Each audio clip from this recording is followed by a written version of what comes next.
for us, it's more comfortable to have a kind of one-stop shop. But my message would be, if the providers are doing this, then they also have to be capable to handle the new part in their chains. The pressure on us is also increasing from our customers. I'm convinced not that far away it will be a competitive advantage if a provider can offer solutions with lower emissions. This is Voices of Breakbulk Europe. It's Project Cargo Professionals. We are in Germany for Voices of Breakbulk Europe, and today I'm with Ruediger Fromm from Siemens Energy. Good morning, Ruediger. Good morning. How are you? I'm fine. Thank you very much. Good. Pleasure to be here. Pleasure to have you here. I know you changed roles about a year and a half ago. Correct. Tell us about your relatively new role at Siemens in the wind division, and also how that fits into the wider business. Okay, of course. So since 1.5 years, I'm the so-called logistics business partner for logistics for wind power.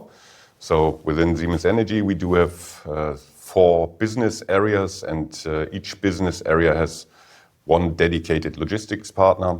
And I'm taking responsibility for wind power. Means kind of connection piece between the corporate logistics, the strategic part, and the operational business. So I'm involved more or less in all logistic activities in wind power, being it inbound to our factories, sometimes internally in the factories, and outbound. Right, so you've got a much easier job now. Well, some say so.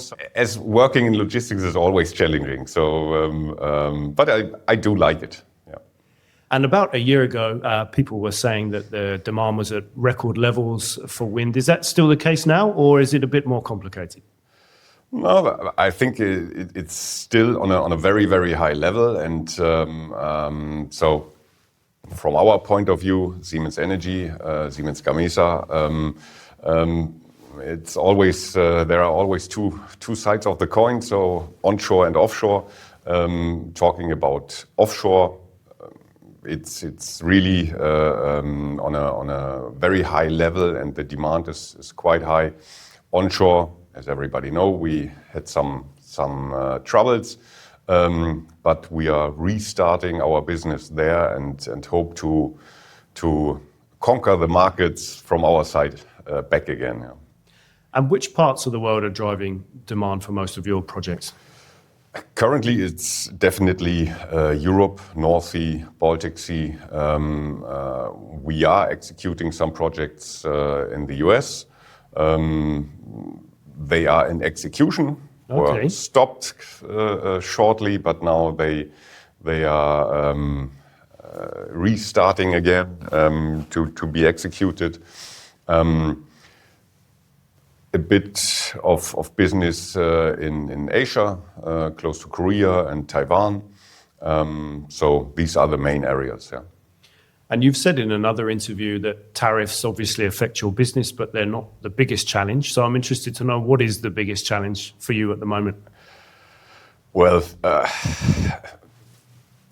the topic geopolitical changes and or volatility, how to say it.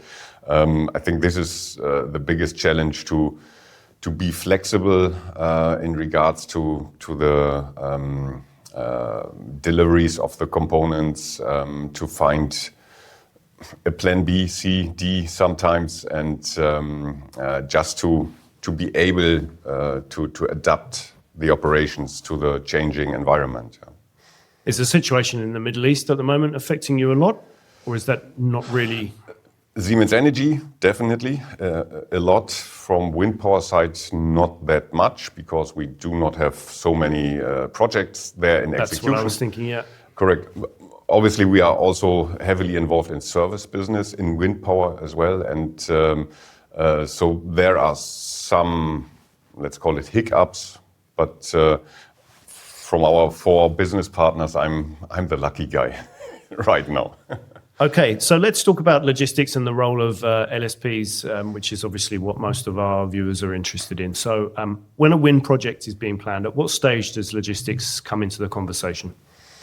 Luckily, at the very beginning. So it's really, and there again, I'm talking not only about wind power, but all other business areas as well. We really established the awareness that early involvement is key. So when a project or an RFQ comes in to us, then it takes, I don't know, or overstressing a bit, hours, and then we are involved. So that's very, very good, yeah. Okay. And wind turbines have obviously grown dramatically in size. From a logistics perspective, how much harder is it for you to do your job? I don't believe it's becoming harder. It's everybody has to handle it, and in wind, the components are now more talking about onshore business. Yes, they are becoming bigger. However, in the other business areas, we are transporting even bigger or heavier components. So it's again a question of planning, and obviously the blades are becoming more and more difficult because they are becoming more longer and longer. But in general, we are trying also to design the components in a way that they are transportable. In offshore, obviously the components are so big. From my point of view, there's no other way than having manufacturing facilities close to the coastline and making the distance as small as possible. So logistics isn't influencing engineering or design. It's not that they're so big that you actually need to look at that, or is it? Again, same as early involvement in the project execution. Luckily, logistics functions are involved in the design phase already as well. Oh, really? So, yeah. Okay. So because at the end, so you get the call. Ruediger, come and tell us what you think about this. Not me. So colleagues of mine, and it makes no sense to design a fancy turbine and then realizing, nice machine, but it's not possible to transport it. And again, especially for onshore, it becomes more and more complicated, and so we need to find ways to modularize and put the turbine into pieces and which are easier to transport. Where does the biggest logistics risk lie in a wind project? Well, a tricky question. I think that there is not one specific risk. So obviously, getting a permit to transport the components is not becoming easier. There are weather restrictions and so on. So I think there is a bigger portfolio of risks, but not one where you could say, okay, if we can handle this, we are safe.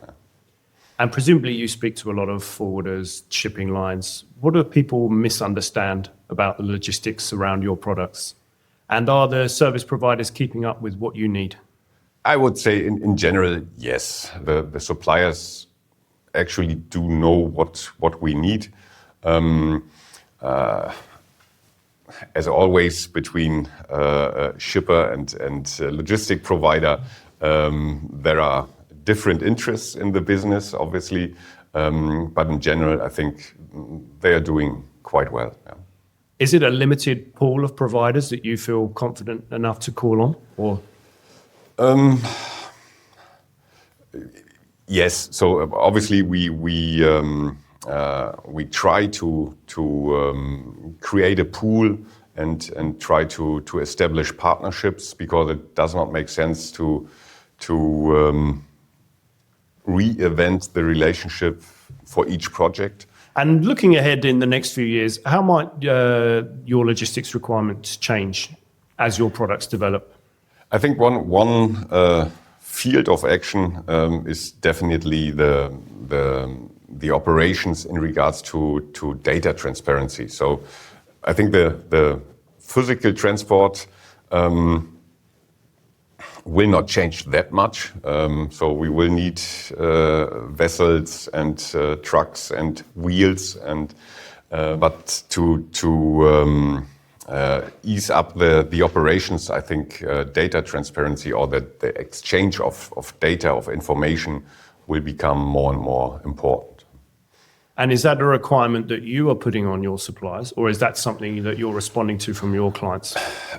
Both. Okay. So we are in a huge project right now to consolidate our operations in one system, and also in regards to transport management, to find one system, or we hope we already found one, so we have to start as well, because the shipping data or the data of the cargo has to come from us, obviously. Yeah. So the whole chain is affected, definitely. Yeah. Hi, it's David here from Breakbulk. Thanks for checking out Voices of Breakbulk Europe, our collaboration with PCP.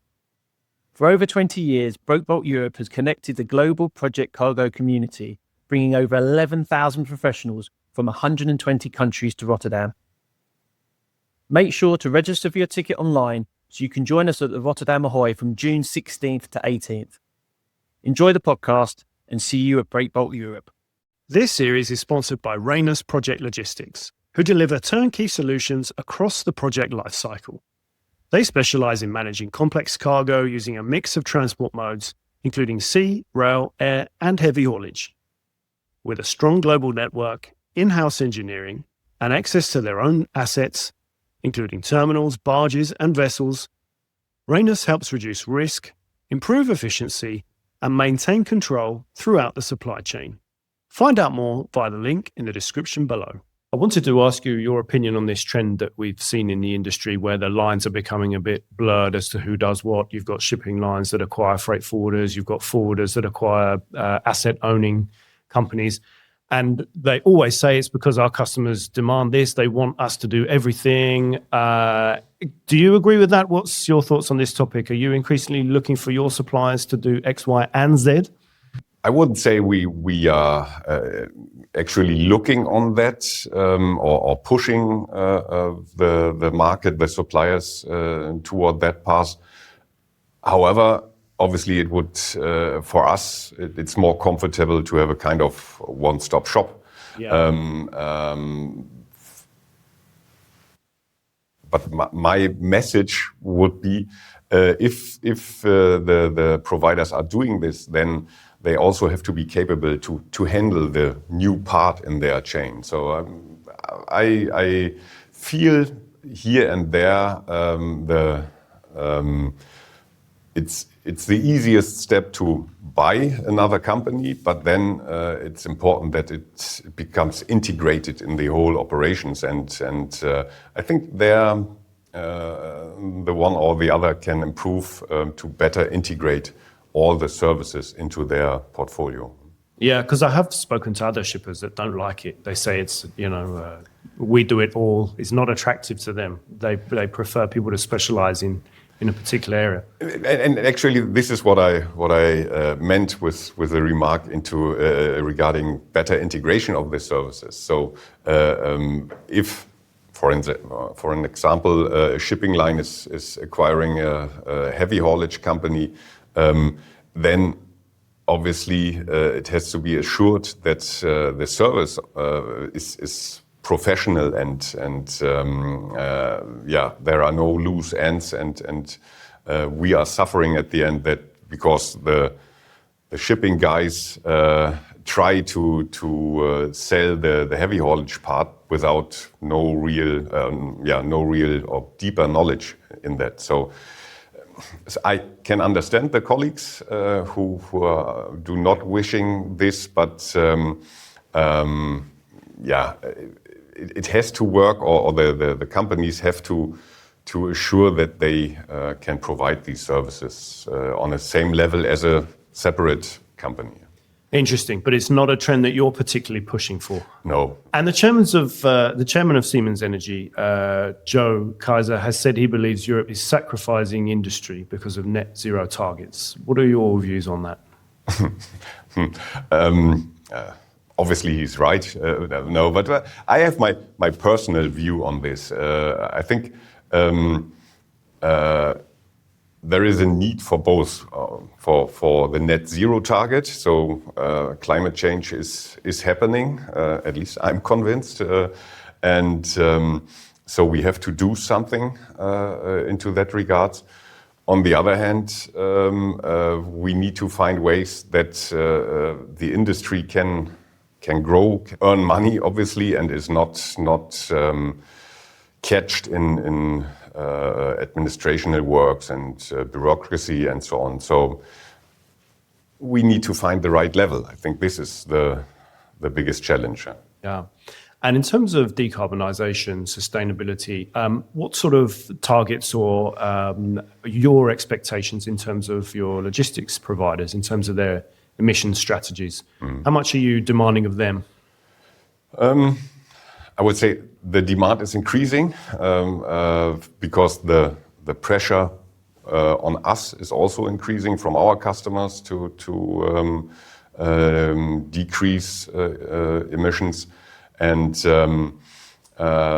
so, yeah, I think, as mentioned before, regarding the net zero targets, everybody in the chain has to do something to reduce emissions. I'm convinced not that far away it will be a competitive advantage if somebody or if a provider can offer solutions with lower emissions. Obviously, price level has to be in a good range as well.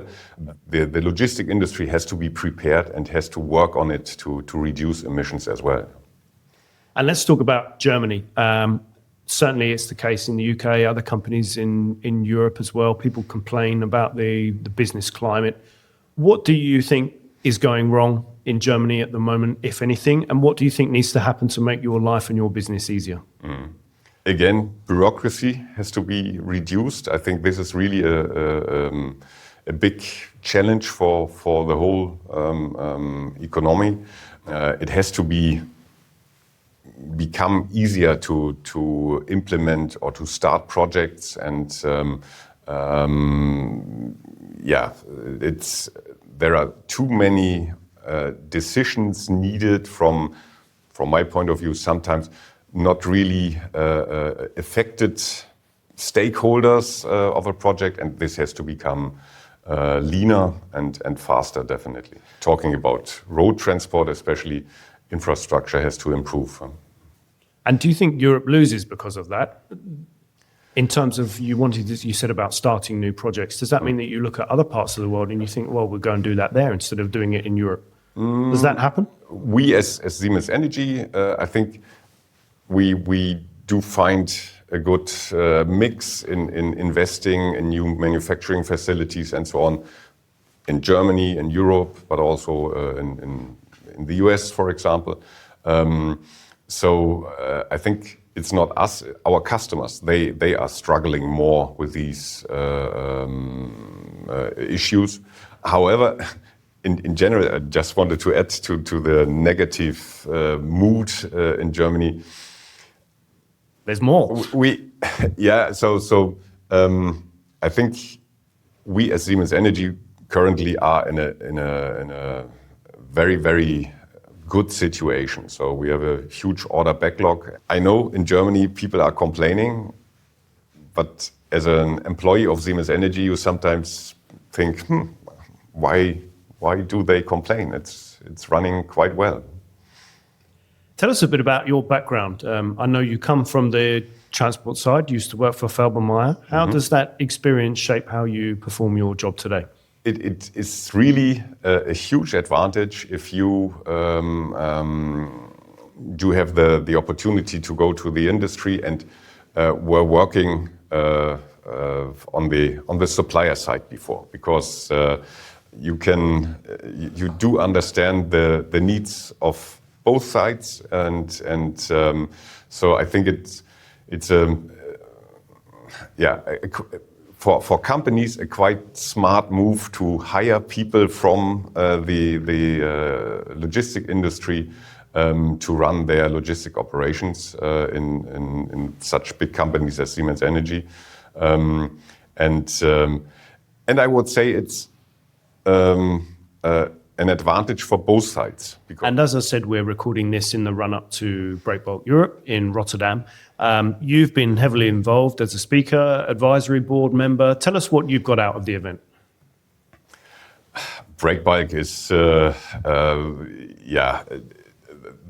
so wonderful event to connect to the industry, to meet people on one spot, and so I think it's always a great opportunity to have a kind of, how to say, unofficial exchange as well, and meet new people which you did not know before. So and to get some inspirations as well. Yeah. And you're an advisory board member, right? Have you got any advice or topics that you suggested they look at that people should be thinking about discussing this year? For me, the topic talents is always a very important one, because I had the discussion recently as well. We are not, in our working environment, it's you have to be willing to also go the famous extra mile and work a bit longer. It's not a 9-to-5 job and so on.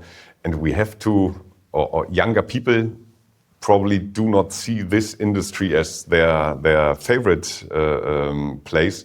So we need to find ways to convince young talents to join our industry and to engage. Yeah.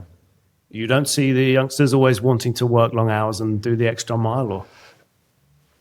Definitely, they are the majority. They want, and I'm convinced there are great talents out there. But I think we are in a bigger competition with other industry now, where it seems to be easier to work in, and but again, from my point of view, our industry offers so much opportunities to travel to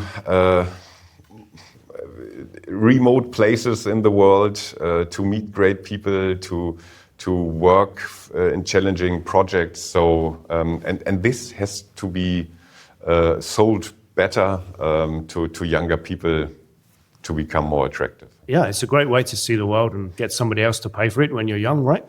Of course, yeah.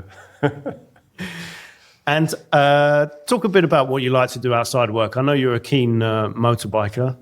What else?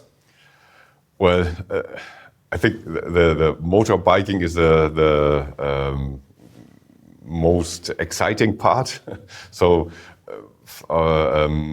if I have the time, I try to hike a bit outside and being in the nature, which helps to calm down a little bit. Then typical stuff like reading books. So I'm also not becoming younger, so it's not that much sports anymore, but more the relaxing parts. Yeah. Real books, or are you a Kindle man? No, real books. I sometimes I have this Kindle in my hand, but it's not the same feeling like reading a book, and you can smell it, you have something in your hand. So I'm definitely not a science fiction fan. It's sometimes a bit more boring business stuff or psychologic topics, but then also a nice thriller, and so it's a wider range. Yeah. Ruediger, thanks very much for your time, and look forward to seeing you at the event. Thank you very much, Luke. It was a pleasure. Thanks. Thank you. This series of Project Cargo Professionals is supported by Procam Group, a leading integrated project logistics company in India, specializing in heavy haul, chartering, installation, and global forwarding. Find out more about them via the link in the description below, and thanks to Procam for their support.